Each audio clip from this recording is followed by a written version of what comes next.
Hello friends, welcome to my channel. ഇന്ന് ഞാൻ കാണിക്കാൻ പോകുന്നത് ഒരു CBSE സ്കൂൾ യൂണിഫോമിൻ്റെ സ്റ്റിച്ചിങ്ങിനെ കുറിച്ചാണ്. അതിന് വേണ്ടിയിട്ട് യൂണിഫോം കട്ട് ചെയ്ത് വെച്ചിട്ടുണ്ട്. ഞാൻ ഓൾറെഡി കട്ടിങ്ങിൻ്റെ വീഡിയോ ഇടാൻ മറന്നുപോയി. ഇപ്പോൾ ഞാൻ കട്ട് ചെയ്ത് വെച്ചിട്ടുണ്ട്. ബാക്കി സ്റ്റിച്ചിങ് ആണ് അതിൻ്റെ കാണിക്കുന്നത്. അപ്പോൾ സ്ലീവ് കട്ട് ചെയ്ത് വെച്ചത് സ്റ്റിച്ച് ചെയ്യുകയാണ്. അതിൽ ചെറിയൊരു മോഡലൊക്കെ ഉണ്ട്. ബ്ലൂ കളറിലുള്ള ഇതാണ്, ചെക്കിൽ ബ്ലൂ കളർ വരുന്നതാണ് ഡ്രസ്സ്. അപ്പോൾ അതിനനുസരിച്ച് അതിൽ കോട്ട് മോഡലിൽ ഡ്രസ്സ് ഫ്രോക്ക് ടൈപ്പിലുള്ളതാണ്. കോട്ട് പ്ലസ് ഷർട്ട് ടൈപ്പ് വരുന്ന ഒരു ഫ്രോക്ക് ടൈപ്പിലാണ് ഇതിൻ്റെ മോഡൽ.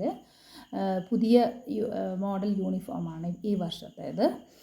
അപ്പോൾ അതിൽ ഫ്രണ്ടിൽ ചെറിയൊരു അതിൻ്റെ മോഡലായിട്ട് ഇങ്ങനെ കൊടുക്കുന്നുണ്ട്. അത് സ്റ്റിച്ച് ചെയ്തുകൊണ്ടിരിക്കുകയാണ്.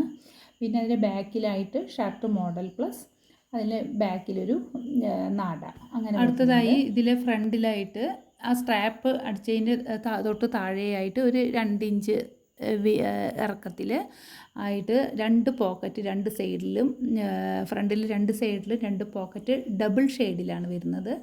ഡബിൾ ഷെയ്ഡിൽ സ്റ്റിച്ച് ചെയ്യണം നമ്മളിപ്പോൾ. ഇതാണ് ഇതിൻ്റെ ഫൈനൽ ലുക്ക്. ഇത് ഫ്രണ്ട് പോർഷനാണ്. ഇതേ കളറിൽ മറൂൺ യൂണിഫോം കൂടി വരുന്നുണ്ട് വെനസ്ഡേക്കായിട്ടുള്ളത്. ഇതാണ് ഇതിൻ്റെ ബാക്ക് പോർഷൻ വരുന്നത്. ഈ വീഡിയോ ഇഷ്ടപ്പെട്ടിട്ടുണ്ടെങ്കിൽ എല്ലാവരും ലൈക്ക് ചെയ്യണേ.